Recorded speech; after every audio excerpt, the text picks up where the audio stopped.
அனேசின் குரலுடன் இணைந்திருக்கிறீர்கள். அனைவருக்கும் இனிய வணக்கங்கள். அர்ச்சுனா ராமநாதன் அவர்கள் அண்மையில் ஒரு தேசிய தலைவரினுடைய நினைவு தினம் கொண்டாடுகின்ற ஒரு கூட்டம் ஒரு கூட்டத்தை பற்றி, அதாவது யகத் கஸ்பார் அடிகள் ஆகஸ்ட் மாதம் 2ஆம் தேதி தேசிய தலைவரினுடைய இறந்த நாளை, அதாவது மாவீரன் ஆன அந்த நாளை கொண்டாடுவதற்கான ஆயத்தங்களை பண்ணி கொண்டிருக்கின்ற வேளையில் ஒரு காணொலி ஒரு கருத்தை வெளியிட்டிருக்கின்றார். அந்த கருத்தை நான் உங்களுக்கு தரக்கூடியதாக இருக்கும். எனவே இந்த கருத்தை நீங்கள் பார்ப்பதற்கு முன்னர் எமது காணொலிக்கு நீங்கள் புதியவராக இருந்தால் அல்லது சப்ஸ்கிரைப் பண்ணாமல் தொடர்ந்து பார்ப்பவராக இருந்தால் தயவுசெய்து சப்ஸ்கிரைப் பண்ணுங்கள், ஷேர் பண்ணுங்கள், கமெண்ட்ஸ் பண்ணுங்கள், லைக் பண்ணுங்கள். அருகில் இருக்கின்ற அந்த வெள்ளைக்கொன்னை அழுத்தி ஓலுன்ற பட்டனையும் அழுத்தி நாங்கள் போடுகின்ற காணொலிகள் அனைத்தையும் உடனுக்குடன் பார்க்கக்கூடியவாறான நோட்டிஃபிகேஷனை ஏற்படுத்தி கொள்ளுங்கள். அர்ச்சுனா ராமநாதன் அவர்கள் சில விடயங்களை தெளிவாக பேசுபவர். எனவே இந்த கருத்தை தெளிவாக பேசப் போகிறேன் என்று சொல்லி தொடங்குகின்றார். அதாவது ஆகஸ்ட் மாதம் 2ஆம் தேதி கொண்டாட இருக்கின்ற தேசிய தலைவர்களுடைய நினைவு நாளை கொண்டாடுகின்ற அந்த குழுவுக்கு தான் இந்த காணொலியை போட்டிருக்கின்றார்.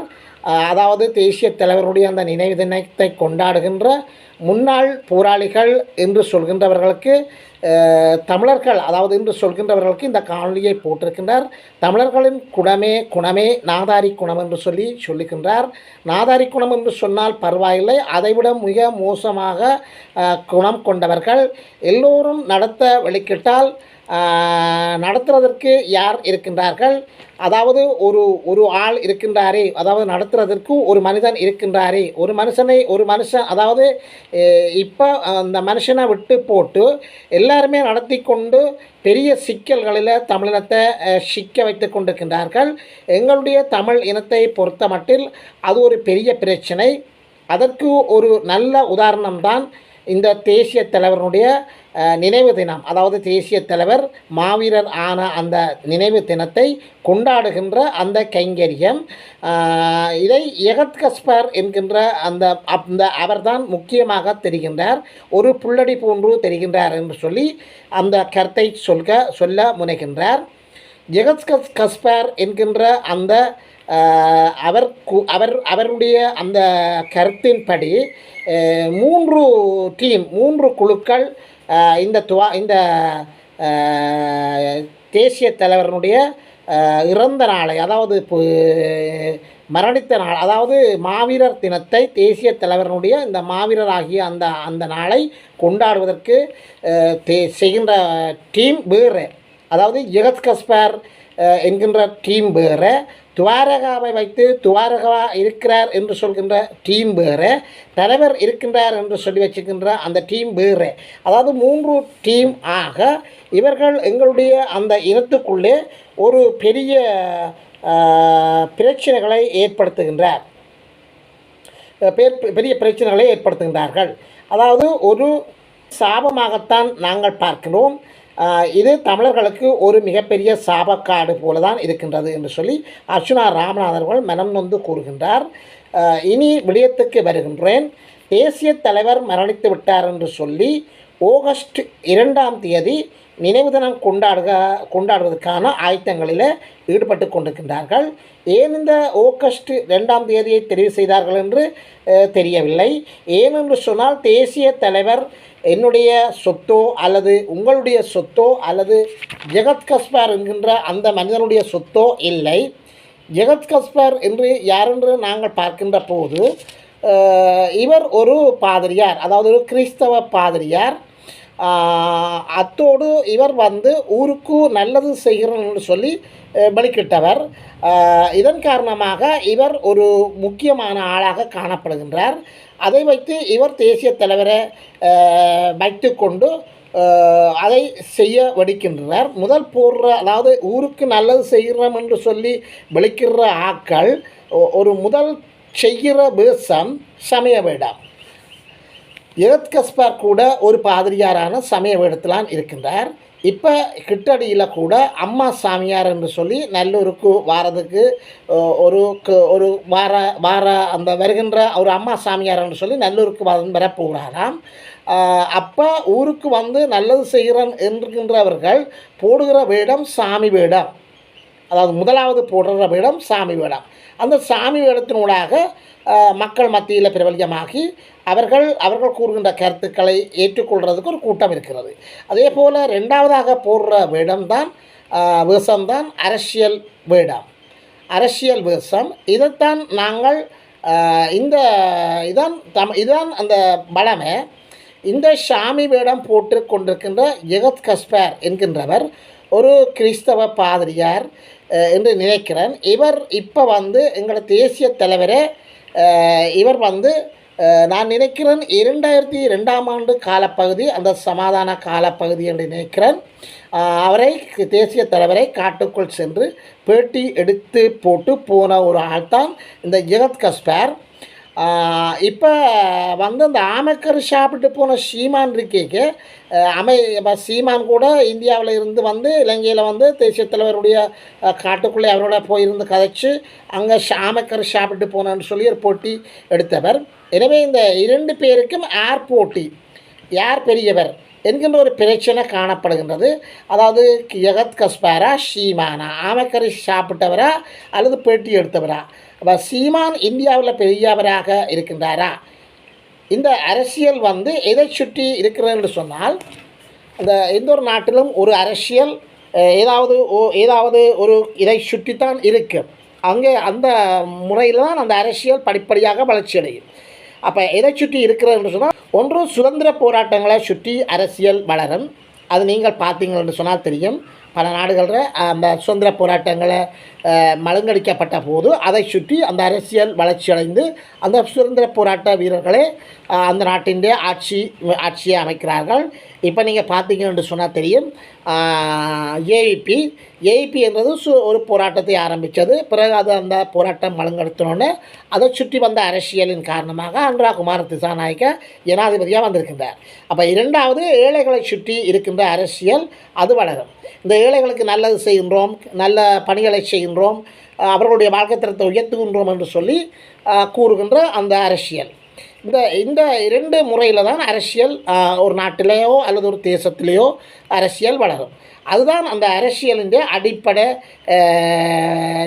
தத்துவங்கள், அடிப்படை விடயங்களாகும். இந்த தமிழ் அரசியல்வாதிகளை பார்த்தீர்கள் என்று சொன்னால், எங்களோட வடபகுதி அரசியலை பார்த்தீங்கன்னு சொன்னால், நாங்கள் எங்கே நிற்கிறோம் என்று சொன்னால், எங்களுக்கு ஒரு தேசிய கொள்கை, நம்ம தேசிய கொள்கை சம்பந்தமான கருத்துக்களை சொல்லணும். தேசிய கொள்கைகளை பற்றி கதைத்தால் அது பிரச்சனை, அது வேறு. அப்போ தேசிய கொள்கைகளை நிற்கின்ற அரசியல்வாதிகள் இத்தனை பேர், உண்மையான அரசியல்வாதிகள் இத்தனை பேர் தேசிய கொள்கைக்காக கதைக்கிறார்கள், அதை தொடர்ந்து கதைக்கிறார்கள்னு சொல்லி இப்போ பார்த்தால் அது ஒரு சிலர் தான் கதைக்கிறார்கள். ஏன் இவர்கள் அதை பற்றி கதைக்கிறதில்லை? தமிழ் மக்களின் பிரச்சனைகளை கதைக்கிறோம் என்றால் அதை எவ்வளவு காலத்துக்கு கதைக்கிறார்கள்? கதைச்சு கொண்டே தான் இருக்கிறீர்கள். காலமாக கதைக்கிறீர்கள். கடந்த 70 வருடங்களாக தமிழர்களுடைய பிரச்சனைகளை கதைச்சு கொண்டே இருக்கிறீர்கள். என்ன முடிவுகள் எடுத்தீர்கள் என்று சொன்னால் ஒரு முடிவுகளும் இல்லை. அப்பாண்ட கால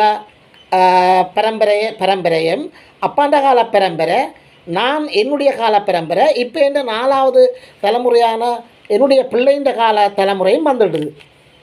அப்போ ஒன்றுமே இல்லை. தமிழர்களை பற்றி கதைச்சு தமிழர்களை பற்றி என்ன முடிவெடுத்தீர்கள் என்று சொன்னால் எதுவுமே இல்லை. தமிழ் மக்களை ஏமாற்றி கொண்டிருக்கிறீர்கள். அந்த அடிப்படையில் 1983ஆம் ஆண்டு ஜூலை கலவரத்தை நினைவு தினம் நேற்றைய தினமாகும். அப்போ நேற்றைய தினம் நீங்கள் பார்த்தீங்கன்னு சொன்னால் தெரியும், எங்களது பாராளுமன்றத்தில் பழம்பெரும் அரசியல்வாதிகள், பழைய அரசியல்வாதிகள், மற்ற அந்த அரசியல்வாதிகளில் எத்தனை பேர் அந்த கலவரத்தை பற்றி, தமிழர்கள் பட்ட துன்பங்கள் துயரங்களை பற்றி கழித்தார்கள்னு சொன்னால் ஒருவர் தான் கழிச்சிருக்கிறார். அது யாருன்னு பார்த்தால் கஜேந்திரகுமார் பொன்னம்பலம். அது அவர் ஆங்கிலத்தில் கழிச்சபடியால் அது பெருசாக வரவில்லை. தமிழில் கழிச்சிருந்தால் பெருசாக வந்திருக்கும்.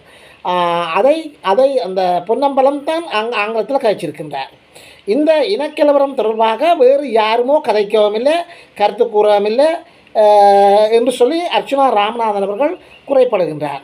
அப்போ அதுதான் உண்மை. அப்போ அந்த அடிப்படையில் எனக்கு இன்று தான் நேரம் ஒதுக்கப்பட்டிருக்கின்றது. அப்போ எனக்கு ஒதுக்குற நேரம் ஒரு பிரச்சனையாக இருக்கிறது. எனக்கு அந்த தொகுத்து ஒரு ஒரு கிழமையில் வருகின்ற அந்த நேரங்களை பார்த்தால் ஒரு 6 நிமிடங்கள் வரும். அதிலும் கடைசியாக அந்த நேரத்தை தருவார்கள். அது கடைசியாக எல்லாத்தாலும் குறைந்து 3 நிமிடங்களாகத்தான் பேசலாம். எனக்கு நேரம் தராத பிரச்சனையை பற்றி கதைச்சி பிரயோசனம் இல்லை. அதை நெடுகத்தான் கதைக்கிறோம், பிரயோசனம் இல்லை. அது இருக்கட்டும். இனி ஜெகத் கஸ்பருடைய அந்த பிரச்சனைக்கு நாங்கள் வாரோம். ஜெகத் கஸ்பர் ஒரு ஒரு ஒரு அண்மைய கால பகுதியில் ஜெகத் கஸ்பர் 1-2 வீடியோக்களை போட்டிருக்கின்றார், வெளியிட்டிருக்கின்றார், பேட்டிகள் கொடுத்திருக்கின்றார். நீங்கள் பார்த்திருப்பீர்கள். அதில் நீங்கள் பார்த்திருப்பீர்கள் என்று சொன்னால் எங்கட தமிழரை 3 முட்டாள் வகையாக பிரித்திருக்கின்றார். 3 வகை முட்டாள்களாக தமிழினத்தை பிரிச்சிருக்கின்றார். அப்போ இங்கே அந்த தமிழினத்தின் 3 முட்டாள்கள் கூட்டங்களாக பிரித்திருக்கின்றார். அவற்றை நாங்கள் பார்ப்போம் என்று சொன்னால், முதலாவது முட்டாள் கூட்டம் யார் என்று சொன்னால் துவாரகா, அதாவது துவாரகா இருக்கிறார் என்று சொல்லி ஆஸ்திரேலியாவில் ஒரு பெண்ணை துவாரகாவாக நாங்கள் ஒரு துவாரகாவாக இனங்காட்டி அந்த பொன்பள்ளியை வச்சு அவர்கள் நடத்துகின்ற அந்த நாடகம், அந்த பொன்பள்ளியை வச்சு கொண்டு அவர்தான் துவாரகா என்று சொல்லி அவர் ஏதோ ஒரு பேச்சு, அதாவது ஒரு மாவீரர் தின உரை நிகழ்த்த பண்ணி அந்த வேலையை செய்கின்ற ஒரு கூட்டம் இருக்கிறது. அது அவருடைய அந்த முக்கியமான பெயர் எனக்கு ஞாபகத்தில் வரவில்லை. 2வது கூட்டம் சுவிஸில் தேசிய தலைவர் இருக்கிறார் என்று சொல்லி, அதே நேரம் அந்த திபெத் நாட்டில் வீரர்களுடன் இருக்கின்றார் என்று சொல்லியும், அதாவது அது செவ்விந்திய வீரர்கள் என்று சொல்லியும், அந்த செவ்விந்திய வீரர்களுடன் தேசிய தலைவரும் 12,000 போராளிகளும் இருக்கின்றார்கள் என்று சொல்லி அங்கே பயிற்சி எடுத்து கொண்டிருக்கிறார்கள் என்று சொல்லி சொல்லுகின்றார்கள். இது எப்படியெல்லாம் உருட்டு விடுகிறார்கள் என்று பாருங்கள். இதைவிட உருட்டுறதுக்கு எதுவுமே இல்லை. நாங்கள் கண்ணை மூடிக்கொண்டிருந்தால் எங்களோட கண்ணுக்கு உருட்டி விடுவார்கள். கூகுள் மேப்பை சர்ச் பண்ணி பார்த்தீங்களோ என்று கேட்கிறார்கள். அதை பார்த்தோம் என்று சொன்னாலாம், அதை பார்த்துருக்கிறார்களாம் இந்த சுவிஸ்காரர். செவிந்திய கூட்டத்தின் மத்தியில் ஒரு பாமர மக்கள் இருக்கிறார்கள். அது எஸ்கிமோவர் என்று சொல்கின்ற அந்த இனத்துமோ தெரியாது. அவர்கள் அந்த தடிகளை குத்தி அமைப்பார்கள், குத்தி வீடுகள் அமைத்து கொண்டு அவர்கள் வாழ்வார்கள்.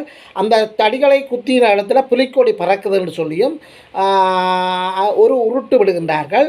இந்த உருட்டுக்கு சமப்பானது என்று சொன்னால், இந்த நீல் ஆம்ஸ்ட்ராங் சந்திரனில் இறங்கியவுடன் கொடி ஆடி பறந்தது இல்லை, அந்த அமெரிக்கான்ற கொடி ஆடி பறந்தது.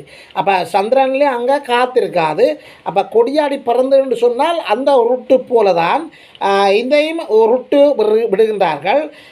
இதை வைத்து கொண்டு தான் நாம், அதாவது கூகுளை வைத்துக்கொண்டு 12,000 போராளிகளும் பயிற்சியை பெற்றுக்கொண்டிருக்கின்றார்கள். அங்கே சில தடிகளில் புலிக்கொடிகள் பறக்கின்றது என்று சொல்லி அந்த கூகுள் மேப்பை வச்சு கொண்டு தான் தாங்கள் கன்ஃபார்ம் பண்ணினர் என்று சொல்லி சொல்கின்றார்கள். இன்றைக்கோ ஒரு நாளைக்கு யாழ்ப்பாணத்தை மீண்டும் பிடிப்பார்கள். 12,000 போராளிகளும் தலைவரும் பாதுகாப்பாக இருக்கிறார்கள் என்று சொல்லி எப்படி உருட்டுறார்கள் என்று சொல்லி பாருங்க. அந்த இப்போ எனக்கு நேரடியாக கதைச்சு உருட்டுறார்கள். எனக்கு நேரடியாக கதைச்சு 50,000 ரூபா காசை தந்துட்டு அது அங்கே 50 கோடி என்று சொல்வார்கள்.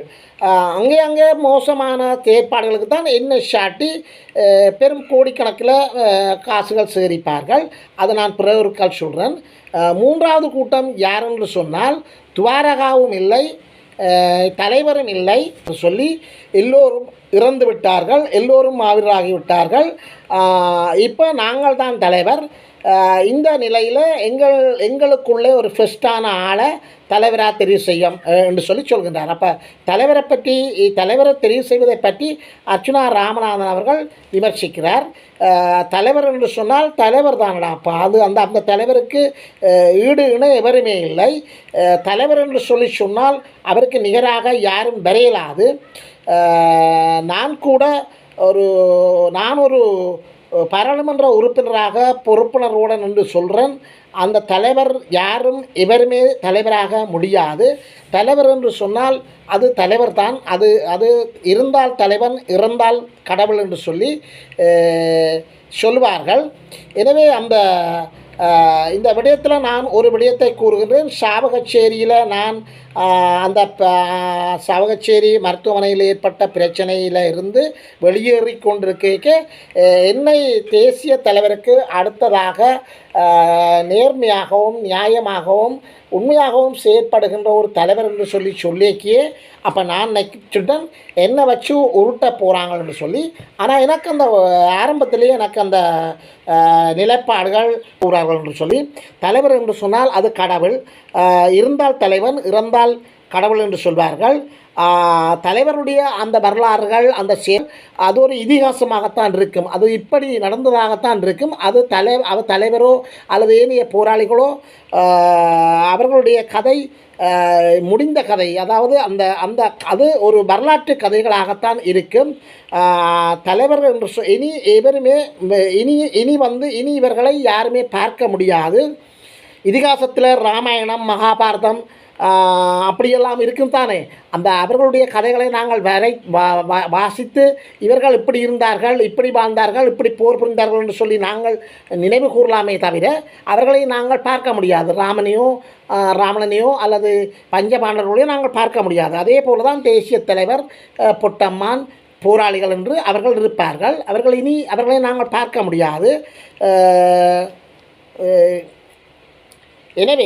எனவே இந்த இடத்துல இது இன்னும் ஒரு 500 வருடங்களுக்கு பிறகு மிகப்பெரிய இதிகாசங்களாக இந்த தேசிய தலைவர் மற்ற இவர்களுடைய தேசியத்துக்காக இவர்கள் செய்த வரலாறுகள் 83 கலவரத்தில் கொழும்பில் தமிழர்கள் துன்புறுத்தப்பட்டார்கள்ன்றதுக்காக இவ்வளவு தூரம் ஒரு போராட்டத்தை ஆரம்பித்த தலைவர்களுடைய வரலாறை இன்னும் 500 வருடங்களில் உலகம் வியந்து பார்க்கும். இதிகாசங்கள் போல தான் அது அமையும். ஜெகத் கஸ்பர் எங்களுடைய குலதெய்வத்தை வைத்து விளையாட வேண்டாம், வியாபாரம் செய்ய வேண்டாம் என்று சொல்லி அர்ச்சுனா ராமநாதன் அவர்கள் தன்னுடைய கருத்தை ஆழமாக சொல்கின்றார். அதாவது தலைவரை வைத்துக்கொண்டு உழைக்க வேண்டாம், தலைவரை வைத்துக்கொண்டு ஏமாற்றி பல வழிகளில் முன்னேறி கொண்டிருக்கின்றார்கள். அந்த வேலைகளை எவரும் செய்ய வேண்டாம், அது ஒரு நாதாரித்தனமான செயல் என்று சொல்லி அர்ச்சுனா ராமநாதன் அவர்கள் மனம் நொந்து கூறுகின்றார். அர்ச்சுனா ராமநாதன் அவர்கள் தெளிவாக அனைத்து மக்களுக்கும் ஒரு கருத்தை கூறுகின்றார்.